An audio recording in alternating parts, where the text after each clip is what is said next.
Su jumis laida Pragiedruliai.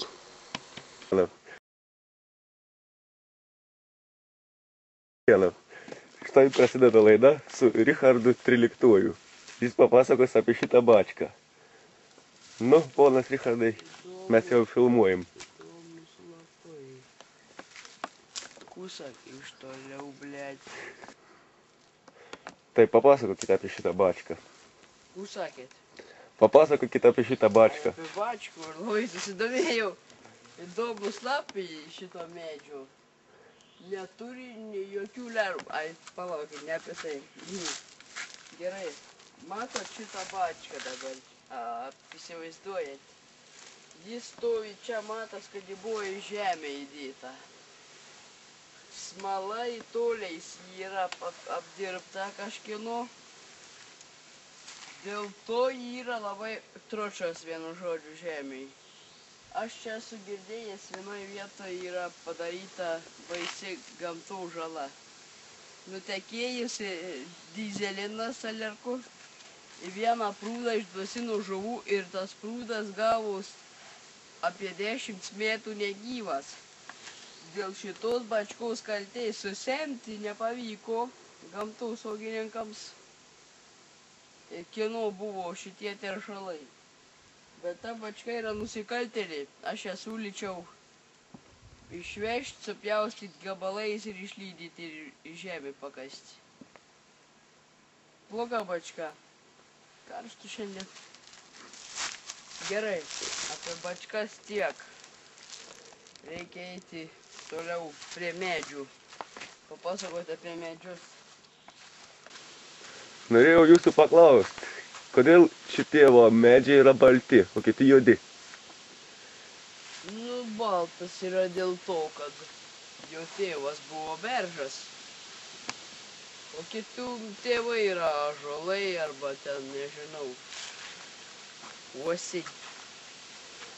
O jis ir jau čia yra beržas, ar jūs nematot? Jo tėvas buvo beržas. Jo sėklos negali susikryžminti su kitų medžių, dėl to, kad jie yra piktybiniai medžiai. Šitie beržai piktybiniai? Taip, Kodėl jie negali piktybiniai? su kitais susikryžminti, tik su beržais, dėl to jie visada yra balti. Kiti susikryžmina ir jį palieka juodi. Jo motina galėjo būti liepa, o tėvas ąžuolas, ir jis yra kitoks. Jis Ir kaip gavos nei baltas, nei juodas. Toksai, va, čia palaukit, kas čia dabar. O pavadinimas koks? Kieno? Šito. Čia matyti yra drebuliai. Iš ko sprendžiat? Iš to sprendžiu, kad nei juoda, nei balta. Maišyta. Jo motina galėjo būti beržiai. Eikim toliau į gamtosaugą apžvelgti. Pastebėjau vieną dalyką. Kodėl jūsų ranka, kas sužalota, kas nutiko? Neturiu rankos.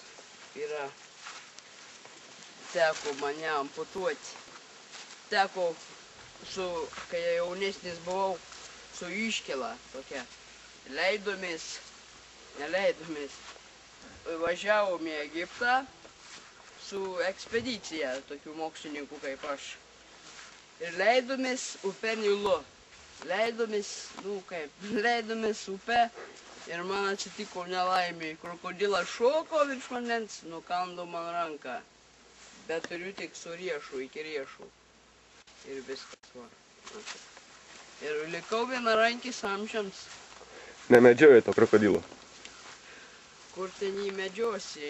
Liepė egiptiečiai, tokie pusiau musulmonai, ten šiitai ar jie kas.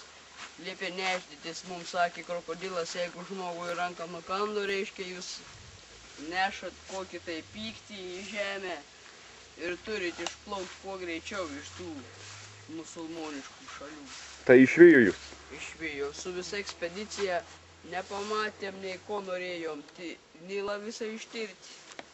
Nuplaukti ten toli į Afriką, į džiunglės nepavyko. Teko plaukti atgal su laivais. Čia matome, kažkoks žmogus yra jau padaręs bėdą miškui. Kirto, suvertė į kupščius ir paliko juos čia pūti. O kur augalams dėtis? Kur? Jūs pasakykit. kur dėtis augalams. Žemuogių, matot, kiek daug. Čia būtų buvę jų dar daugiau. Josgi vislios žemuogės. Nuo vieną ant kitos jos pasidaro savo visą papėdę žemuogyno. Žmonės čia gali ateiti, žemuogauti. Uoga žemuogė, labai brandi. Jos litrą suvalgęs vitaminų turėsit visiems metams. Tai kokia žemuogė naudinga. Labai sveika. Sveikesnė turbūt neturi už melenę ar spanguolę. Nors spanguolė turi daugiau vitamino C negu citrina. Visa citrina. Gerai priėjome laukų ir matome medį, kuris buvo trenktas žaibu.